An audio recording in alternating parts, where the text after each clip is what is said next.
Bonjour à tous et bienvenue dans cette nouvelle vidéo. Aujourd'hui j'avais envie de vous présenter quelques jeux qui sont disponibles sur Switch et qui sont particulièrement chill, doux, cosy et qui seront parfaits pour un moment de détente. Et le premier jeu dont j'ai envie de vous parler, je vous en ai déjà parlé dans un point jeu, je vous mets la vidéo dans le petit i juste ici.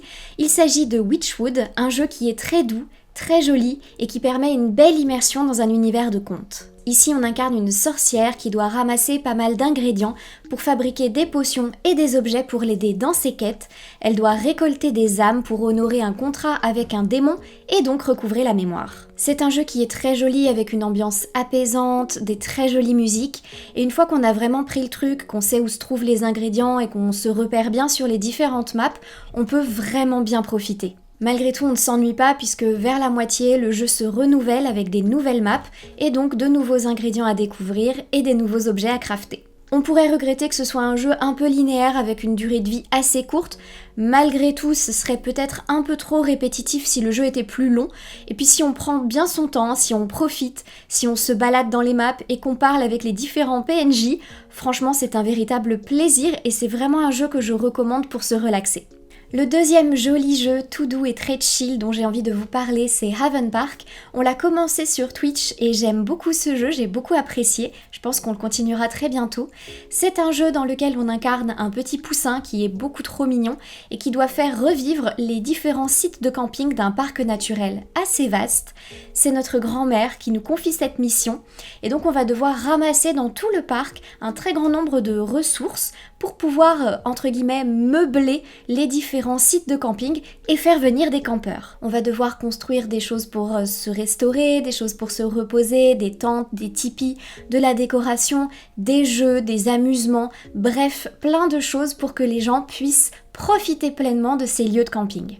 C'est un jeu ultra mignon, hyper chill, où vraiment on n'affronte rien de particulier. Le but principal c'est l'exploration pour pouvoir trouver les différentes ressources qui nous permettent de construire des améliorations. C'est un jeu qui est très inspiré d'autres titres comme Animal Crossing ou A Short Hike, et dans la même veine en fait, on est là surtout pour se balader, explorer, trouver des ressources, crafter des nouveaux objets et profiter de la nature. Il y a aussi des petites aventures, des petites histoires annexes qui sont souvent un peu cachées et qui viennent agrémenter le jeu. Et c'est très intéressant parce que ça nous permet de piquer un peu notre curiosité et de rendre encore plus intéressante cette notion d'exploration puisque on cherche aussi des secrets cachés. Le petit bémol que je pourrais peut-être soulever, c'est que la map qu'on a dans le jeu n'est pas toujours très claire et au départ on n'a pas beaucoup d'indications, mais aussi parce que je trouve que c'est pas toujours évident de se retrouver dessus.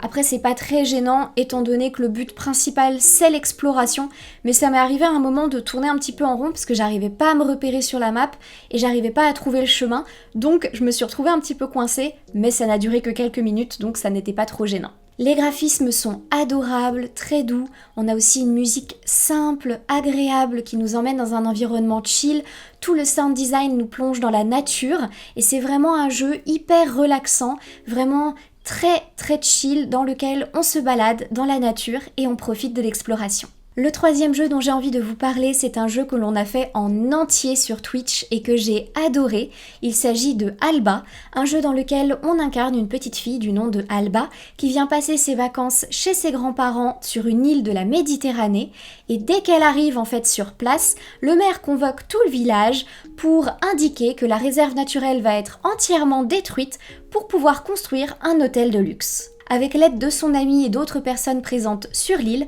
Alba va faire revivre la réserve naturelle, elle va aussi faire signer la pétition aux différents habitants de l'île et elle va permettre de répertorier les animaux présents sur l'île. Dans ce jeu tout mignon, on va donc sauver et soigner des animaux, on va réparer pas mal de choses comme des tables et des chaises de pique-nique, mais aussi des cabanes pour les oiseaux, ou encore des tableaux sur lesquels on présente justement les différentes espèces présentes sur une zone de l'île. On va également restaurer un château, on va aussi aider parfois des habitants pour pouvoir récolter les différentes signatures sur notre pétition. Dans ce jeu, on a vraiment des graphismes adorables, on a Alba qui sautille tout le temps le long du chemin, tout ça sur une histoire avec un fond d'écologie, des personnages très diversifiés et une très jolie musique qui vient agrémenter le tout. Le jeu a une durée de vie de seulement quelques heures, parce que je l'ai fait en entier sur Twitch en un seul live, il est assez court. Malgré tout, je trouve que c'est vraiment une histoire très agréable. Je pense qu'on peut prolonger un tout petit peu si on répertorie vraiment absolument tous les animaux de l'île et si on cherche vraiment à les trouver un par un et à les débusquer. Là aussi il y a de l'exploration, malgré tout l'île est assez petite donc l'exploration reste assez limitée. Mais c'est vraiment une histoire dans laquelle je suis ravie de m'être plongée. C'est un jeu qui est parfait si vous cherchez un moment de détente, de relaxation, aucune frustration et si vous avez envie de faire ce jeu en entier de A à Z de manière assez rapide. Le dernier jeu dont j'ai envie de vous parler aujourd'hui, c'est un jeu qu'on n'a jamais fait sur Twitch encore, mais je pense qu'un jour je vous le proposerai parce que c'est un jeu pour lequel j'avais eu un énorme coup de cœur. Il s'agit de Fez, un jeu de plateforme et de réflexion qui ne date pas d'hier puisqu'il s'agit d'un jeu qui a environ une dizaine d'années. Moi je l'avais découvert sur PS4 il y a à peu près 7 ans et ça avait été un énorme coup de cœur et depuis 2021 il est désormais disponible sur Switch. Dans ce jeu on incarne un personnage adorable qui s'appelle Gomez, qui un peu plus tard va porter un fez et qui est une petite créature toute mignonne qui vit tranquillement dans un monde en 2D jusqu'au jour où un événement va lui faire réaliser qu'en fait il a toujours vécu dans un monde en 3D et qu'il a désormais accès à cette troisième dimension. On va donc pouvoir utiliser un mécanisme de jeu tout simple qui nous permet de passer d'une dimension à une autre, d'une vue à une autre, et donc de découvrir à chaque fois les secrets qui s'y cachent, et les puzzles sont basés sur ce mécanisme, sur le fait de changer de dimension, pour changer en fait de point de vue et pouvoir les résoudre. Ce qui m'avait marqué, c'est le début du jeu qui est assez génial puisqu'on commence en fait le jeu dans un monde en 2D, tout se passe très bien, jusqu'à ce qu'il y ait un événement qui fasse complètement glitcher le jeu. Et là, on doit le redémarrer et cette fois, on le redémarre en ayant accès à cette troisième dimension. Ce jeu, j'en étais tombée totalement amoureuse, déjà pour les graphismes en pixel art, tout le décor qui est très cubique et aussi la musique de style chiptune et vraiment on est dans un univers totalement 8-bit et moi j'adore ça. Les couleurs sont absolument sublimes et on a des passages en extérieur où les couleurs évoluent et changent au rythme d'une journée et on peut vraiment avoir un lever de soleil, un coucher de soleil, on a des couleurs qui donnent vraiment l'impression que c'est l'aube ou alors des couleurs qui sont beaucoup plus vespérales et c'est vraiment magnifique. On pourrait rester là à observer les changements de couleurs pendant des heures avec en plus cet environnement sonore qui est magnifique. Les puzzles sont parfois un petit peu challengeants, surtout si vous n'avez pas l'habitude de ce genre de jeu. Malgré tout, ils restent très accessibles, donc vous pouvez vraiment passer un moment très relaxant sur ce jeu.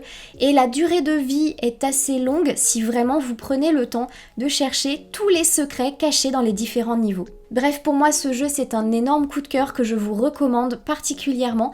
N'hésitez pas d'ailleurs à me dire en commentaire si ça vous intéresserait qu'on y joue et que je vous le montre un petit peu sur Twitch parce que j'aimerais beaucoup refaire ce jeu et je serais ravie de le partager avec vous. Voilà, cette vidéo touche déjà à sa fin. J'espère que ça vous aura plu et que ça vous aura donné envie de découvrir ces petits jeux tout chill, tout doux et tout relaxant que vous pouvez trouver très facilement sur Switch. La plupart n'existent qu'en format dématérialisé et vous les trouverez très facilement à des prix assez abordables sur le Nintendo Store. N'hésitez pas à me dire en commentaire si vous connaissez ces jeux ou si ça vous a donné envie d'y jouer. N'hésitez surtout pas aussi à me suivre sur ma chaîne Twitch. Je vous mets le lien dans la barre d'infos juste en dessous. On joue très fréquemment à des jeux tout mignons comme ça, donc n'hésitez pas à vous joindre à nous. Et en attendant une prochaine vidéo, je vous souhaite de bonnes lectures, de bons moments de jeu et je vous dis à très bientôt.